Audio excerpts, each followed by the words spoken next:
What is the uncommon truth? Let's start by defining the common truth. Well, from my perception, it's what most of us think, or what we individually accept or decide is our truth.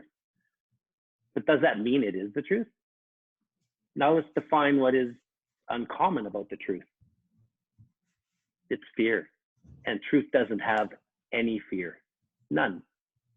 It doesn't care what I, you, we, or even they think.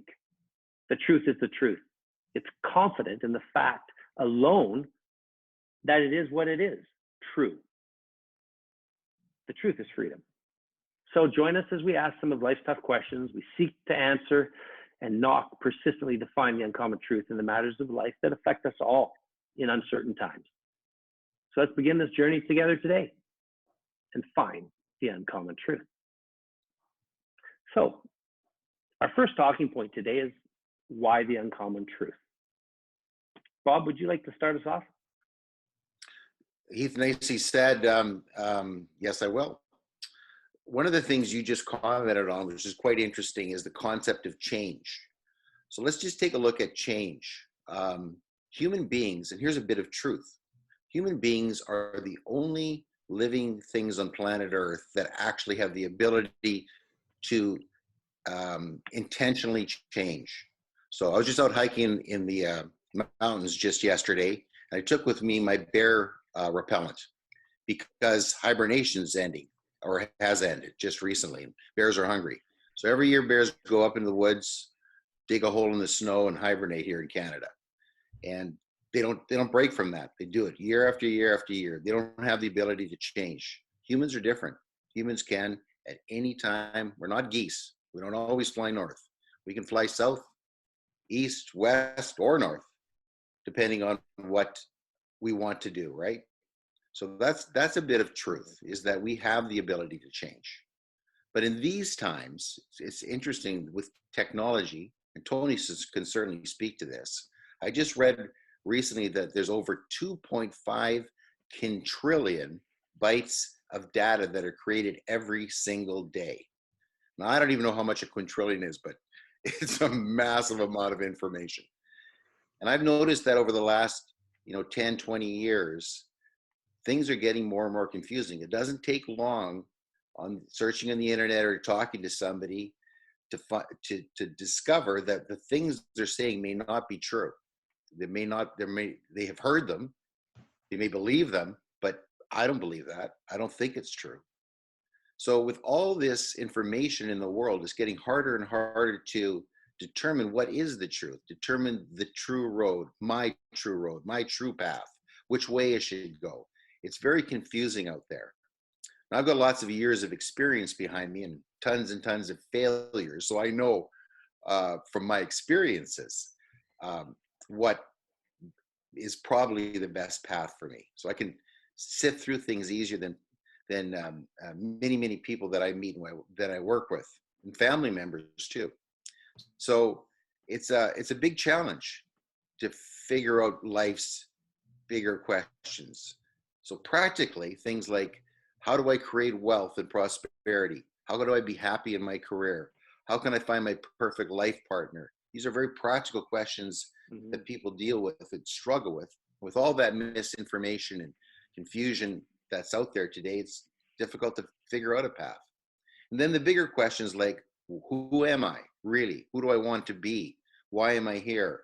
What am I supposed to do? What's my purpose? These are huge questions that have answers.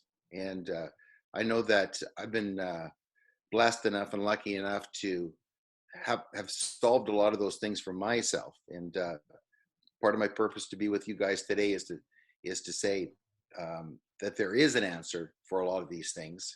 There are paths for a lot of these things, but navigating through the clutter is a difficult challenge. And it's really good to have people that you can navigate it with. And that's why I'm happy to be here, Heath and Tony, is maybe we can be helpful to some people along the way to help them navigate through that clutter, help them find practical answers to practical questions, and maybe bigger answers to the bigger questions in life. All this data in the world, all this clutter, all the misinformation that's out there. Is that, you find that that's confusing for people? Oh, 100%. No, there's no question that just with the amount of data and the amount of access, like I was watching a video yesterday, and it was a Gary Vee video, and he was talking to a mom who's now working at home. She has a son who's in grade 3.